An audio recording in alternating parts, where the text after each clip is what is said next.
Selamat malam Bapak Ibu Saudara. Pada malam hari ini renungan firman Tuhan masih terdapat di dalam Injil Lukas pasal yang ke-17 ayat 11 sampai ayat yang ke-19. Namun pada malam hari ini saya hanya akan membacakan ayat yang ke-17 dan 18 saja.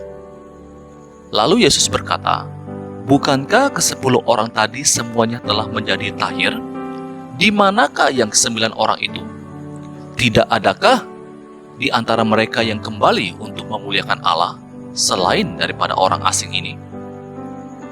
Bapak Ibu Saudara, dari kata-kata yang diucapkan oleh Yesus di sini, ia mempertanyakan ke-9 orang yang telah memperoleh kesembuhan. Mengapa mereka tidak kembali untuk memuliakan Allah? Kalau kita memperhatikan kisah ini di awal, sebenarnya ada hal yang baik yang mereka lakukan. Yang pertama, ketika mereka datang kepada Yesus, mereka memohon belas kasihan daripada Tuhan Yesus. Ini tentu hal yang baik. Mereka sadar siapa diri mereka di hadapan Yesus. Dan hal yang kedua yang baik ada pada diri mereka adalah ketika Tuhan Yesus menyuruh mereka pergi untuk memperlihatkan diri kepada imam-imam, mereka pun juga menaati perintah ini. Mereka tidak protes kepada Yesus yang memerintahkan mereka untuk pergi memperlihatkan diri kepada imam. Tapi ada hal yang berbeda dari ke-9 orang ini, yaitu ketika mereka telah menerima kesembuhan daripada Allah. Mereka tidak datang untuk kembali memuliakan Allah atau datang bersyukur kepada Allah atas kesembuhan yang telah mereka terima. Disinilah letak kesalahan dari ke-9 orang ini. Di awalnya sudah baik, tetapi diakhiri dengan cara yang tidak baik. Bapak Ibu Saudara, bukankah kisah ke-9 orang kusta ini juga menggambarkan kehidupan kita pada masa kini?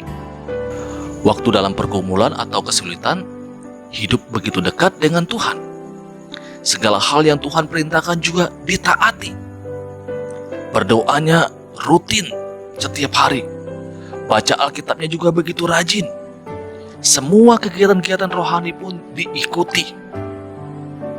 Tetapi ketika pergumulannya telah dijawab oleh Tuhan, maka secara perlahan-lahan mulai meninggalkan semangat di awal. Mulai membuat berbagai macam alasan klasik. Tuhan juga mengerti bahwa itu adalah alasan yang dibuat-buat. Bapak Ibu Saudara, apa pelajaran yang kita bisa dapatkan dari kisah ini? Seringkali berkat Allah itu menjadi penghalang bagi kita untuk selalu dekat dengan Tuhan.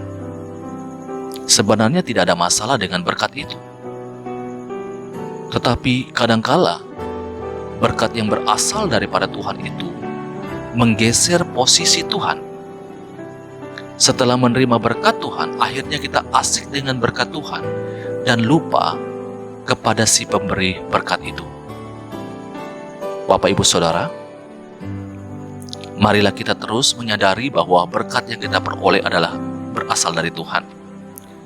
Dan ketika kita sudah menerima berkat itu, maka seharusnya membuat kita semakin bersemangat dalam mengikuti Tuhan. Demikian renungan firman Tuhan untuk kita pada malam hari ini. Selamat malam, Tuhan Yesus memberkati kita. Amin.